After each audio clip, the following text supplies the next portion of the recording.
Commençons par Justin Trudeau qui parle dans sa réunion Zoom, ou quelque chose comme ça, sur un ton horriblement dramatique, en disant qu'il est tellement excité que le Covid-19 nous a donné une chance de faire une remise à zéro. Réinitialiser nos pays, notre économie, nos cultures, tout. Écoutez.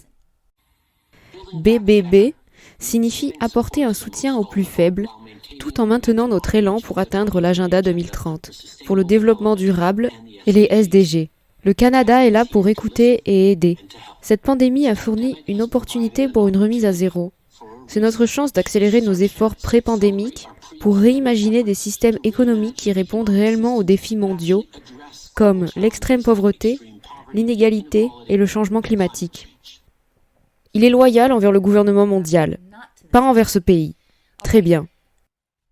Mais qu'a-t-il dit quand les gens ont commencé à le remarquer? Quand les gens ont commencé à dire « Hey, nous ne voulons pas de cette grande réinitialisation. Nous ne voulons pas en faire partie, Justin Trudeau. » Voici ce que ce dernier avait à dire.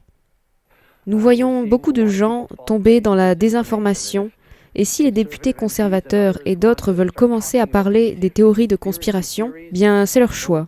Je vais continuer à aider les Canadiens à surmonter cette situation, à tirer les leçons de cette pandémie et à faire en sorte que le monde que nous léguons à nos enfants soit encore meilleur que celui que nous avons hérité de nos parents.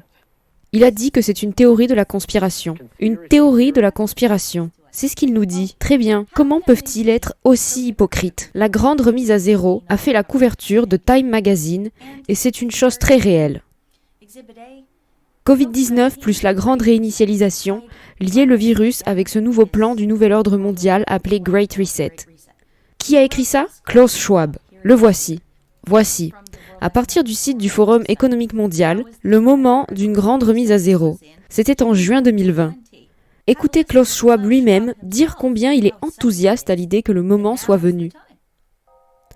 Les moments historiques sont l'occasion non seulement de lutter contre les virus, mais aussi de façonner le système. Voilà, il y a le point d'origine, Klaus Schwab, le Forum économique mondial, et vous allez voir dans une minute pourquoi ça a soudainement explosé partout. Je vais vous le montrer, mais d'abord passons à Build Back Better. Build Back Better est apparu dans les slogans et les formules de nombreux dirigeants du monde entier en même temps. Regardons ici un montage qui a été réalisé par le Daily Mail. Je ne suis pas sûre à 100% de savoir qui sont tous ces gens. C'est Boris Johnson, Build Back Better en arrière-plan. Je ne sais pas qui c'est, mais elle a Build Back Better en arrière-plan. Si vous vous souvenez bien, Joe Biden en a fait un slogan de sa campagne. Build Back Better. Voici le Canada qui en parle. Voici l'organisation de coopération et de développement économique Build Back Better. Voici le premier ministre pakistanais, Imran Khan, Build Back Better, comme vous pouvez le voir ici en bas. Mais que dit le journal The Sun? Le Sun dit « Il s'agit d'une nouvelle théorie bizarre de la conspiration sur le Covid-19, car les slogans Build Back Better dans le monde entier suscitent des revendications des régimes fascistes. » C'est un régime fasciste. Le Forum économique mondial est une organisation regroupant les plus grandes multinationales du monde. Et ce qu'ils font, c'est qu'ils essaient de créer des partenariats publics-privés. Ce qui était une des définitions du fascisme est une fusion entre entreprises et États. Les partenariats publics-privés ne sont que cela. Gouvernement public, entreprises privées, partenariats fusionnants.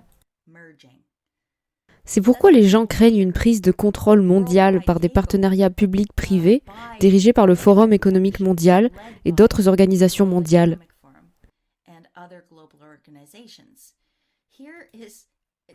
Voici Build Back Better, ici directement du Forum économique mondial de juillet 2020. Building Back Better, celui-ci est un plan d'action pour l'industrie des médias, du divertissement et de la culture, mais il y en a d'autres. Pourquoi devrait-il se concentrer sur les médias, le divertissement et la culture? Pourquoi? Parce que c'est très important si vous essayez de faire rentrer un régime aussi terrifiant que celui qu'ils essaient de faire rentrer avec le Great Reset. Vous avez besoin de tous vos leaders culturels et que tous les médias d'information en fassent la promotion. Il faut qu'ils disent « Oh, ce sera une vie merveilleuse dans le cadre de ce plan Great Reset. Nous allons mieux reconstruire. Ce sera fantastique. » Vous avez besoin de cela pour vendre un plan aussi sombre que le leur, que je vous montrerai dans une minute. D'accord, la bonne nouvelle est que les gens ont totalement compris la grande remise à zéro et Build Back Better très rapidement. Comme vous pouvez le voir, ils essaient déjà d'y aller et de se mettre à l'abri. Mais qu'ont-ils fait maintenant pour peut-être mettre les gens dans l'embarras? Ils ont introduit une troisième phrase. La troisième phrase est « le futur que nous voulons ». Écoutez ça. Si nous n'agissons pas maintenant, des décennies de développement pourraient être perdues. Si nous n'agissons pas maintenant, l'agenda 2030 pourrait être hors de portée. Malgré tous les défis, c'est une occasion historique de mieux construire et en plus vert. Nous devons relever la barre de l'ambition pour atteindre le futur que nous voulons.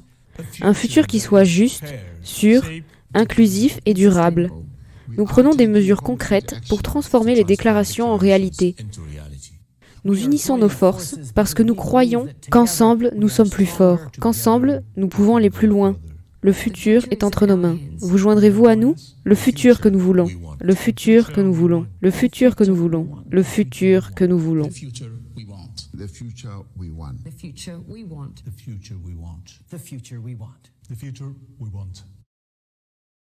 C'est ce qui ressort d'un pledge-a-thon de l'ONU que tous les dirigeants de la planète ont réalisé en ligne, et vous avez entendu qu'ils viennent de lire un script. Je les appelle des otages de script. Ils reçoivent tous un scénario, ils le disent tous. Ils l'ont fait avec le coronavirus, je l'ai couvert, et ils l'ont fait aussi avec d'autres événements. On leur dit ce qu'ils doivent dire. La question est donc, mesdames et messieurs, de savoir qui leur dit ce qu'ils doivent dire. Eh bien, je crois que c'est la racine de tout ça est en juin 2019. Le Forum économique